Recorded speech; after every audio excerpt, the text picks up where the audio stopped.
నమస్తే. నేను మీ బాబీ వర్ధన్.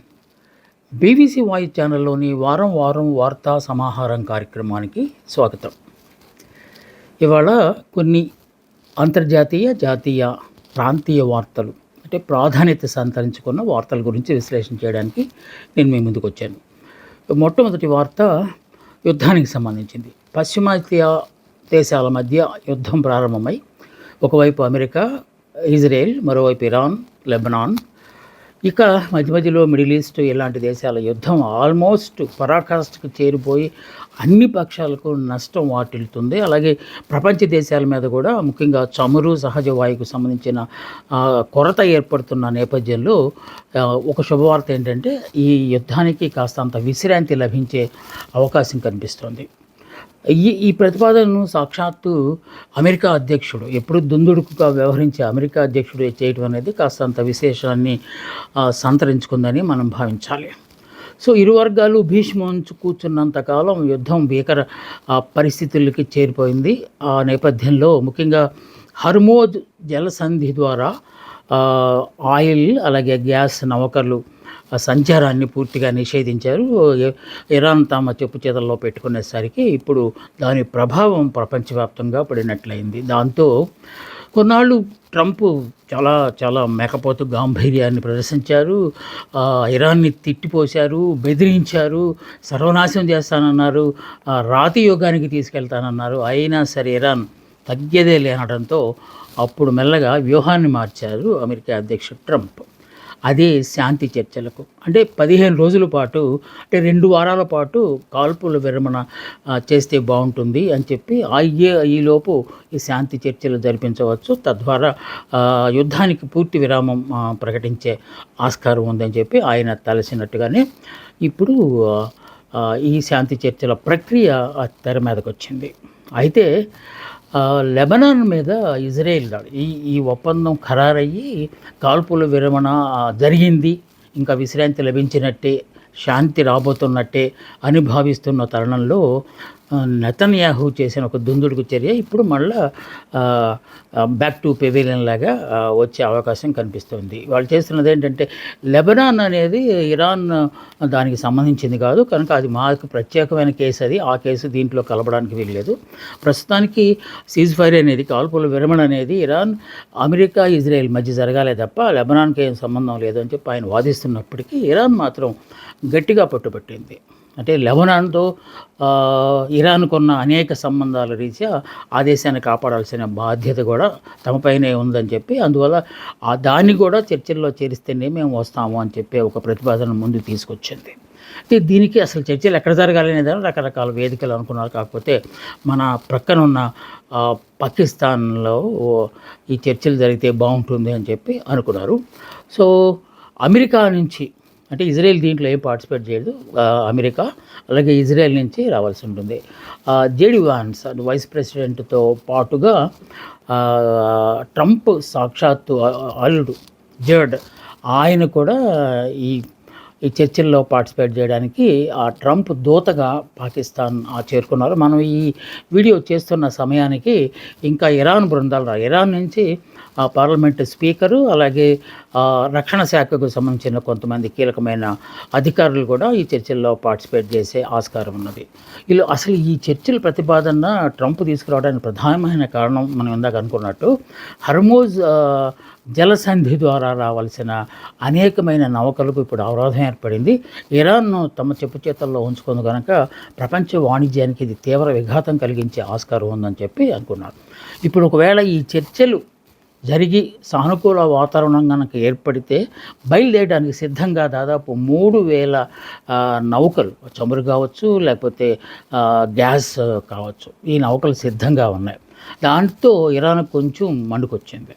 సో అక్కడ సిద్ధంగా ఉంచారంటే వైలేషన్ చేసి ఒకవేళ మీరు ఆ నౌకలను తీసుకెళ్లాలని ప్రయత్నాలు కనుక చేస్తే మేము సీ మైన్స్ అమర్చాము. ఇప్పటిదాకా మనం భూమిలో దాచే బాంబుల గురించి ఇప్పుడు సముద్రంలో కూడా బాంబులు పెట్టాము. మీరు కనుక మేము నిర్దేశించిన ప్రాంతంలో కాకుండా ఏమాత్రం వైలేట్ చేసి వెళ్ళాలని ప్రయత్నిస్తే ఆ సీ మైన్స్ పేలుతాయి, మీ షిప్పులు అన్నీ కాలిపోతాయని చెప్పి ఒక బూచిని తెరమాదికి తీసుకొచ్చింది. అది వాస్తవంగా తెలియదు కానీ మొత్తానికి ఆ భయాన్ని అయితే పెట్టింది. ఇలాంటి షరతులు ఒక ప్రక్క ఇంకా యుద్ధం చేయనని చెప్పి ఇరాన్ కూడా ఒప్పుకోవాలి అని చెప్పి అమెరికా కండిషన్స్ పెడుతుంటే, అలాగే లెబనాన్ను పూర్తిగా విస్మరించాలని చెప్పి ఇజ్రాయెల్ ఇంకొక షరతు పెడుతుంటే, సో మాకు ఇప్పటిదాకా జరిగిన నష్టాన్ని అంతా మీరే చెల్లించాలి అని చెప్పి ఇరాన్ మెలికి పెడుతుంటే, ఇలా మెలికలు షరతుల మధ్య ఈ చర్చలు అసలు సజావుగా సాగుతాయా? ఈలోపు కాల్పుల విరమణ అయితే మిడిల్ ఈస్ట్లో గత 2 రోజుల నుంచి దాడులు ఏమీ జరగట్లేదనే సమాచారం కూడా ఉంది. కనుక ఇదే కొనసాగాలని అందరూ కోరుతూ ఉన్నారు. చూడాలి ఏం జరుగుతుందో. మనం ఈ వీడియో చేస్తున్న సమయానికి ఇంకా ఇరాన్ నుంచి పూర్తి స్పందన లేనట్టుగా కనిపిస్తుంది. వాళ్ళు వస్తే కానీ ఏం జరుగుతుందో తెలియదు. ఈ సందట్లో సడేమి అన్నట్టుగా పాకిస్తాన్ అయితే ఆమె ఏదో పెద్దరికం చేసి ఈ 2 వర్గాల మధ్య మేము మధ్యవర్తిత్వం నిర్వహిస్తున్నాము అనే ఒక పోకడను, అహంకారాన్ని ప్రతి చోట చూపుతున్నట్టుగా కనిపిస్తుంది. ముఖ్యంగా మిడిల్ ఈస్ట్ దేశాల్లో యూఏఈలో పాకిస్తాన్ పౌరులు వీధుల్లోకి వచ్చి వీఆర్ హీరోస్ అనేలాగా ప్రదర్శన ప్లకార్డులు పట్టుకొని, లేకపోతే పాకిస్తాన్ పాస్పోర్ట్లు ముఖాల మీద పెట్టుకుని, అది గుండెల మీద పెట్టుకుని తిరుగుతున్నట్టుగా కూడా సమాచారం ఉన్నది. ఎలాంటి కవ్వింపు చర్యల వల్ల మళ్ళా సందిగ్ధ వాతావరణం ఏర్పడే ఆస్కారం ఉంది. అవి జరగకుండా సానుకూల వాతావరణంలో చర్చలు జరుగుతాయని, ఆ యుద్ధానికి ఒక పరిష్కార మార్గం లభిస్తుందని మనం ఆశిద్దాం. ఇంకొక ముఖ్యమైన వార్త మన రాష్ట్రానికి సంబంధించింది. రాజకీయాల్లో సాధారణంగా మనం వింటూ ఉండే మాట ఏంటంటే శవ రాజకీయాలు చేస్తున్నారు అని.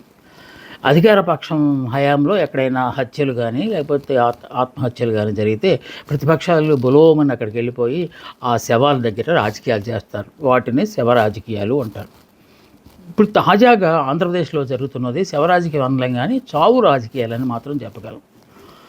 మనకు తెలిసిందే, అమరావతికి రాజముద్ర పడిపోయింది. పార్లమెంట్లో కూడా ఉభయ సభలు అంగీకరించి ఆఖరికి ప్రెసిడెంట్ ఆఫ్ ఇండియా కూడా గజెట్ నోటిఫికేషన్ వచ్చిందంటే ఇంకా అమరావతికి రాజధాని, ఏకైక రాజధాని అమరావతి ఆంధ్ర రాష్ట్రానికి అనుకున్న నేపథ్యంలో ప్లాన్ బి అంటూ మాజీ ముఖ్యమంత్రి వైఎస్ఆర్ కాంగ్రెస్ అధినేత జగన్మోహన్ రెడ్డి ఒక కొత్త ప్రతిపాదన తీసుకొచ్చారు. మా విజ్ఞాన అని చెప్పి మచిలీపట్నం, విజయవాడ, గుంటూరులు కలిపితే ఏదో గ్రోత్ కారిడార్గా వస్తుంది. అక్కడ పరిశ్రమల స్థాపన బ్రహ్మాండంగా ఉంది. ఇప్పటికే అతి తక్కువ ఖర్చు పెడితేనే రాజధాని వచ్చేస్తుందని చెప్పి ఆయన ప్రచారం ఆయన చేస్తున్నారు. దీని మీద మనం త్వరలో ఒక ప్రత్యేక వీడియో కూడా చేస్తాం. సో దానికి సంబంధించి కూటమి నేతలకి కాస్తంత కంటగింపుగా మారింది. ఏంటి మేము ఎంత కష్టపడి దానికి రాజధానికి మనం ఓకే చేయించుకుని పార్లమెంట్లో కూడా ఒప్పించుకుని తీసుకొస్తే మళ్ళీ వీడేంటి పిచ్చి పిచ్చి మాటలు మాట్లాడుతున్నాడు, ఎలాగ అతను నిలువరించాలి, అతను ఆపాలి అని చెప్పి కొంతమంది వ్యూహాన్ని పనినట్టుగా కనిపిస్తుంది. అందులో భాగంగానే వ్యవసాయ శాఖ మంత్రి అచ్చెన్నాయుడు ఆయన చాలా సందర్భాల్లో కొంచెం నోటి దురుసు ప్రవర్తిస్తూ ఉంటారు. అదే ప్రవర్తన ఇప్పుడు కూడా ప్రస్ఫుటమైంది. ఏంటంటే రాజశేఖర్ రెడ్డి గారి మరణం వెనుక జగన్మోహన్ రెడ్డి హస్తం ఉంది అని అప్పట్లో చాలామంది అనుకున్నారు. ముఖ్యంగా అప్పుడు కాంగ్రెస్ పార్టీలో మంత్రిగా పనిచేస్తున్న బొత్స సత్యనారాయణ, ఇప్పుడు అతను వైఎస్ఆర్ కాంగ్రెస్ అతనే స్వయంగా చెప్పాడు. అది సాక్షులు కూడా వచ్చిందని చెప్పి ఆయన కొన్ని క్లిప్పింగులు చూపించే ప్రయత్నం చేశారు. ఎందుకు జగన్మోహన్ రెడ్డి డిమోరలైజ్ చేయాలి, అతను దూకుడుగా వెళ్ళిపోతున్నాడు మావిగన్ పేరుతో, కనుక ఇది తీసుకొస్తే బాగుంటుంది అని చెప్పి ఆయన అనుకున్నట్టుగా భావిస్తున్నారు. సో దానికి బొత్స సత్యనారాయణ పేరు ఎప్పుడైతే తీసుకొచ్చారో ఆయన మీడియాతో మాట్లాడుతూ చెల్లించిపోయారు. దుఃఖాన్ని ఆపుకోలేకపోయారు. దాదాపు ఏడ్చేశారు ఆ సభలను, ఆ మీటింగ్లోనే. వైఎస్ రాజశేఖర రెడ్డి గారి కుటుంబానికి తమకు ఎంతో సాన్నిహిత్య సంబంధాలు ఉన్నాయి, మేము అన్నదమ్ముల్లాగా మెలిగేవాళ్ళమని, అలాంటిది అచ్చెన్నాయుడు ఇలాంటి ప్రకటనలు చేయటం అనేది చాలా విచారకరము. ఇది కదా శవరాజకీయం, చావు రాజకీయం అంటే అని చెప్పి ఆయన బాధ వ్యక్తం చేశారు. కానీ వ్యూహానికి ప్రతివ్యూహం ఉంటుంది కదా, స్పందనకు ప్రతిస్పందన ఉంటుంది కదా. అక్కడ శ్రీకాకుళానికి చెందిన మాజీ స్పీకర్ సభాపతి తమ్మినేని సీతారాం మరో బాంబు పేల్చేశారు అచ్చెన్నాయుడిని ఉద్దేశించి. అచ్చెన్నాయుడు, నీ చరిత్ర మాకు తెలియదా? మీ అన్న ఎర్రనాయుడు హత్య వెనక ఆ చనిపోవడం వెనక, ప్రమాదం వెనక నీ హస్తం లేదా? అప్పుడు రాష్ట్రంలో లేకపోతే ముఖ్యంగా ఉత్తరాంధ్రలో అదే విషయాన్ని అందరూ చెప్పుకున్నారు కదా. నీ రాజకీయాలు అతను ఎర్రనాయుడు బ్రతుకున్నంతకాలం నీకు రాజకీయ మనుగడు లేదు అనే భయంతో అతను చంపించింది నువ్వు కాదా? అప్పుడు ప్రజలందరూ అలాగ అనుకోలేదా? ఇప్పటికే అనుమానాలు వెంటాడలేదా అని ఆయన మరో విపరీతమైన ఒక సంచలనమైన బాంబు పేల్చేశారు. సో అక్కడ వ్యూహాత్మకంగా రాజశేఖర్ రెడ్డి హత్య వెనుక జగన్మోహన్ రెడ్డి చెప్పి ఆయన అచ్చెన్నాయుడు కొంత డిఫెన్స్ చేసే కార్యక్రమం కూడా చేశారు. ఆయన ఏంటంటే ఒక ప్రక్క శవం ఎక్కడ ఉండగా జగన్మోహన్ రెడ్డి ఎక్కడో ఉన్నారు, ఇక్కడ మాత్రం తననే ముఖ్యమంత్రి వెంటనే చేయాలని చెప్పి సంతకాల సేకరణ ప్రారంభించారు. ఒక ప్రక్క శవాన్ని పెట్టుకుని, తండ్రి శవాన్ని పెట్టుకుని మరో ప్రక్క సంతకాల సేకరణ చేయటం అంటే అది రాజకీయ దీనికోసమే కదా అని చెప్పి ఆయన నా మాటల్ని తమ్మినేని సీతారాం గారు కూడా తిప్పికొట్టే ప్రయత్నం చేసి అచ్చెన్నాయుడు మీద ఒక బండరాయి వేశారు. మీరు రాళ్ళు వేస్తే మేము బండలు వేస్తాం అన్నట్టుగా రాజకీయం ఇక్కడ కొనసాగుతూ ఉన్నది. అదే పార్టీకి చెందిన టీడీపీ కూటమి నాయకుల్లో ఒకరైన పయ్యావుల కేశవ్ ఆర్థిక శాఖ మంత్రి ఇంకొంచెం ముందుకు వెళ్ళి బొత్స సత్యనారాయణ గారు దుఃఖించిన అంశం మీద ఆయన కొంచెం ఎద్దేవా చేస్తూ మాట్లాడారు. బొత్స సత్యనారాయణ వాళ్ళ వైఎస్ రాజశేఖర రెడ్డి గారి కుటుంబంతో అనుబంధం గురించి మాట్లాడుతూ మీరు ఇలాగ అపార్థాలతో మాట్లాడుతున్నారని చెప్పి ఆయన దుఃఖించలేదు. జగన్మోహన్ రెడ్డి హస్తం ఉందని చెప్పి బొత్స సత్యనారాయణ చెప్పారని అచ్చెన్నాయుడు చెప్పడంతో భయపడిపోయి ఆయన ఏడ్చారు అని చెప్పి కొంచెం ఎద్దేవా చేస్తూ మాట్లాడాడు. ఇది అడిదిరిగి బూమిరాంగ్ అయిపోయింది. శ్రీకాకుళంలో విస్తృత ప్రచారానికి ఈ అస్త్రం పనికొచ్చింది ఇప్పుడు. అలాగే మాజీ ఆరోగ్య శాఖ మంత్రి అప్పలనాయుడు గారు దీని గురించి మాట్లాడారు. ముఖ్యంగా కొన్ని కారణాల వల్ల వైఎస్ఆర్ కాంగ్రెస్ పార్టీ నుంచి సస్పెండ్ అయిన మాజీ ఎమ్మెల్సీ దువ్వాడ శ్రీనివాస్ ఇంకొంచెం టోన్ పెంచి అచ్చెన్నాయుడిని ఉద్దేశించి నువ్వే మీ అన్నను చంపావు కదా, ఆ రాజకీయాలు ఉత్తరాంధ్ర ప్రజలు అందరికీ తెలుసు అని ప్రారంభించి ఆయన కూడా తన సహజ ధోరణిలో వ్యూహాత్మకంగా మాట్లాడే ప్రయత్నాలు చేశారు. సో ఇప్పుడు ఇక సోషల్ మీడియాలో ట్రోలింగ్ మొదలైంది. రాజశేఖర రెడ్డి గారు చనిపోయినప్పుడు ఏమేమి జరిగినాయి, ఎవరెవరు ఏం మాట్లాడారు, కిరణ్ కుమార్ రెడ్డి గారు ఏం మాట్లాడారు, రోసీ గారు ఏం మాట్లాడారు, అలాంటి వాటి గురించి మాట్లాడుతూనే అసలు శవరాజకీయాలు ఎవరు చేస్తారు అనేది కూడా కేంద్ర బిందువుగా మారి ఇప్పుడు రకరకాలుగా వస్తున్నాయి. తెలుగుదేశం హయాంలో ఎవరెవరిని ఎవరు చంపారు అనే దాని మీద ఒక లిస్టే తయారు చేసి సోషల్ మీడియాలో పెట్టేశారు. గతంలో మల్లెల బాబ్జీని ఎవరు చంపారు, ఎన్కౌంటర్ ఎడిటర్ పింగళ దశరథరాముని ఎవరు చంపారు, అలాగే ఎలిమినేటి మాధవరెడ్డిని ఎవరు చంపారు, విఎంసి బాలయోగిని ఎవరు చంపారు, ఇలా రకరకాలుగా దాన్ని ఏమంటారు మసిపూసి మారేడికాయ చేసి అన్ని పేర్లు ఇప్పుడు తీసుకొస్తున్నారు. ఒక్క చోట చిన్న అగ్గిరవ్వదైతే ఇప్పుడు అది దావాలంలాగా వ్యాపించి రాష్ట్రం అంతా విమర్శలు ప్రతి విమర్శలు, వ్యూహాలు ప్రతి వ్యూహాలు. ఇది ఎవరో బురదల్లటం, మళ్ళీ ఇంకొక మట్టి తీసి ఇంకొకళ్ళ మీద వేయటం, ఇదే పనిలాగా ఆంధ్రప్రదేశ్లో రాజకీయాలు నడుస్తున్నట్టుగా కనిపిస్తోంది. దాన్నే మనం రాజకీయం అంటారేమో తెలియదు. ఇంకొక వార్త చాలా హ్యూమన్ ఇంట్రెస్టెడ్ వార్త ఇది. కొన్ని మనం మీడియాలో వచ్చే కొన్ని వార్తలని హ్యూమన్ ఇంట్రెస్టెడ్ న్యూస్ అంటాం. ఎందుకంటే అది రాజకీయాలకు ఇంక దేనికి సంబంధం లేకుండా ప్రజలందరూ ఆసక్తిగా గమనించే వార్తను కనుక వస్తే దాన్ని హ్యూమన్ ఇంట్రెస్టెడ్ స్టోరీ అంటాం. మానవాసక్తి గల వార్తలు అది అందరికీ సంబంధించిన వార్త అన్నట్టుగా. సాధారణంగా కొన్ని హత్యలు నేరాలు చేసిన వాళ్ళను పోలీసులు నిర్బంధించి వాళ్ళని జైల్లో ఉంచి మేజిస్ట్రేట్ ముందు ప్రవేశపెట్టి తర్వాత రిమాండ్ విధిస్తే వాళ్ళ కస్టడీకి కోరి కొన్ని ప్రశ్నలు వేసి ఆ తర్వాత మొత్తం తతంగం జైలు శిక్ష పడితే జైల్లో వేస్తారు. అంటే పోలీసులే దగ్గరుండి సాక్ష్యాలు ప్రవేశపెట్టి నేరస్తులకు శిక్షలు పడే కార్యక్రమంలో వాళ్ళు పార్టిసిపేట్ చేస్తారు. కానీ పోలీసులకు వ్యతిరేకంగా సాక్ష్యాలు చెప్పి పోలీసులకి ఉరిశిక్ష వేయించడం ఎక్కడన్నా విన్నామా? అది జరిగింది ఇప్పుడు తమిళనాడు రాష్ట్రంలో. అవును, 9 మందికి మద్రాస్ హైకోర్టు మదురై బెంచి 9 మందికి ఉరిశిక్ష విధిస్తూ తీర్పు చెప్పింది. సంచలనమైన తీర్పు ఈ మధ్యన. ఆ తీర్పు చెప్పడానికి ప్రధాన సాక్ష్యం ఎవరు చేశారు తెలుసా? ఒక లేడీ కానిస్టేబుల్. ఈ ఉరిశిక్ష పడిన వాళ్ళలో ఒక సిఐ ఉన్నారు, 2 ఎస్ఐలు ఉన్నారు, మిగతా వాళ్ళందరూ కానిస్టేబుల్ ఉన్నారు. ఇది 2020లో అంటే కరోనా విజృంభిస్తున్న రోజుల్లో చాలా చోట్ల లాక్డౌన్ విధించిన మాట మనకు తెలిసిందే.